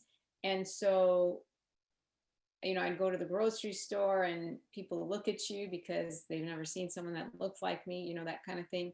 And I would just be so uncomfortable. I was like, Chad, I need you to come in there with me, but then he looks like a city person. And so it didn't help all that much. So it's just stuff to think about, but also like Sister Rose said, you have to pray and ask the Lord to give you peace, because maybe he would call you to come and be a witness there. But with that said, there are certain areas that really truly are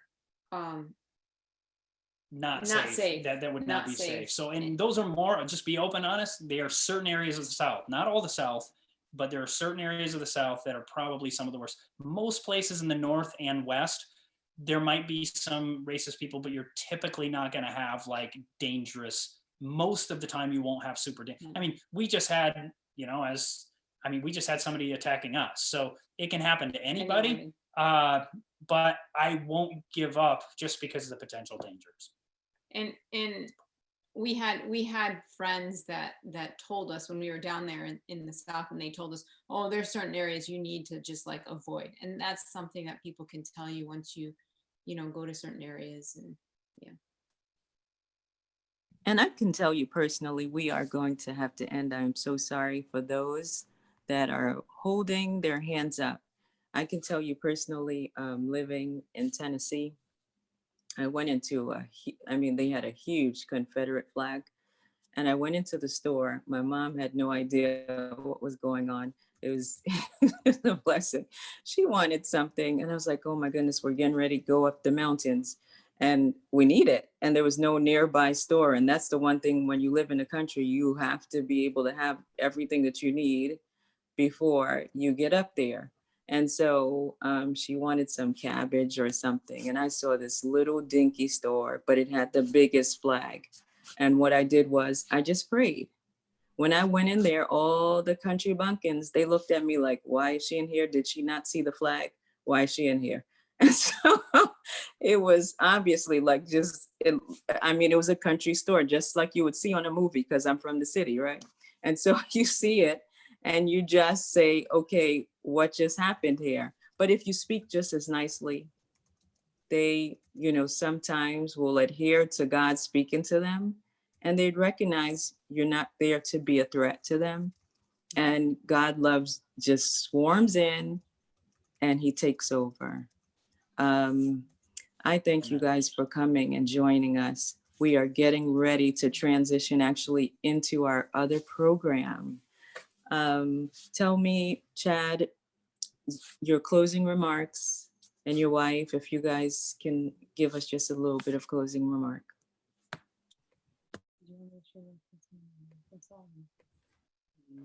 It's up to you.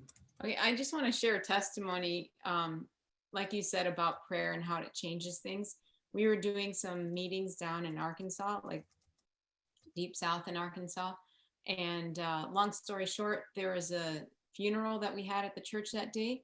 And the woman that died was a white woman. And this church was a mixed church. And so one of her relatives was in prison, and then a sheriff had to bring him in. And so the sheriff sat in the back and he's watching this. And during the service, the pastor says, okay, if anybody wants to share something about Miss So-and-so, go ahead. And so church members are standing up and sharing. And like 3 of the church members that stood up were Black women. And they shared their hearts, and they got the whole place just crying, absolutely crying. And one of the ladies that stood up, she said, Miss So-and-so was my first Bible study candidate. The lady who died. The lady who died. She was my first Bible study candidate, the first one that gave their heart to Jesus, because I studied with her. She just starts crying, and she goes through the family. She's like, we've prayed for you. We've done this, that. I mean, the whole place was just crying. Then at the end, the sheriff, who comes from a super prejudiced area of Arkansas, he comes up to the pastor and to some of the ladies that stood up and spoke. And he said, I walked in here a prejudiced man, and I walk out of this church with that burden lifted off my shoulders. He said, I've never seen love like this. Yeah, he said, I've never seen love like this before. I've never seen it ever. And he said, there's just so much love in here. And he just sees all these church members who are just loving each other, and all from different backgrounds. And he's just like, I've never seen it. I couldn't believe it. And he said, that burden is lifted off my shoulders. And he was just grinning from ear to ear because he saw love like he's never seen it before. And that's because people were together, which normally wouldn't be together. God had brought us all together there. And like Sister Rose said, we just never know what prayer can do. And we had prayed that Sabbath, Lord, please work mightily. So you don't know where the Lord will send us. We don't know where he'll place us, but we have to trust him. And many souls may be won to the kingdom that we never imagined could be changed. I mean, that's a sheriff, and he wasn't a young man, he was an older man, and he could go back to his area now and make a change. And he was probably racist from ignorance. And that's not a defense. It means when he saw something else, his ignorance was gone, and he realized what I believed was foolish. And so God may use you to be a light to somebody else. And so, but when it comes to the country living, just allow God to lead. We waited years. And sometimes we feel like, well, yeah, but the end is coming so soon. Yes, but don't go. I mean, we don't know exactly when. Yes, things are going on all around the world, but we need to allow God to lead point by point. Don't go ahead of him, but don't go too far behind that you're not walking in his ways. And it, like we said, it's been very difficult, but it's been very fulfilling. And just allow God point by point. Ask God, Father, you open the door, you show us when, you help with the finances, and show us how to do it. I mean, it's miraculous how he's led, whether it's financially, in every aspect. And so once again, if you have any interest in checking out our stuff, go on YouTube. I've said it before, but it's Health and Homestead. And just type that on YouTube and you'll find our channel, and subscribe to our channel there. And then also our website is anchorpointfilms.com, anchorpointfilms.com. And our videos coming out on foods to grow and difficult times will be coming out hopefully in June. Thank you so much, Chad and Fadia. Did I say that correctly? Yes. Okay, thank you so much for joining us, and you brought joy in, Miss Fadia. I'm so happy that you stayed. And so can you just close us out with prayer? We are happy you joined us, and please come back so that you can share more of your country living. Yes, thank you. Dear Father in heaven, we just want to thank you so much, Lord, that even during these times that we could come together as brothers and sisters on the net, Lord, and be a blessing to one another, share the things that you've put on our hearts, Lord, and the experiences you've given us. And Lord, all this is to your glory and honor, that someday we could all spend eternity with one another. Amen. Lord, you've knit our hearts to one another just in this little time that we've had, but we just can't imagine what eternity is going to be like, Lord. And we pray that you would help us prepare now to be with you in eternity, Lord. And may we love the things you love, and may we do the things you do, and may we say the things you say, and may we love others like you do, Lord. And we just lift all these things up to you, and we pray for our brothers and sisters who are contemplating, or trying to decide where to go, what to do. And we pray abundant blessings from heaven to lead them, to guide them. And we pray for your Holy Spirit above all. We ask these things in Jesus' name. Amen. Amen. Amen. Amen. Amen. All right. Thank you. Go ahead, Ro. We're going to stop the recording for just a moment, and then we're going to re-enable the recording.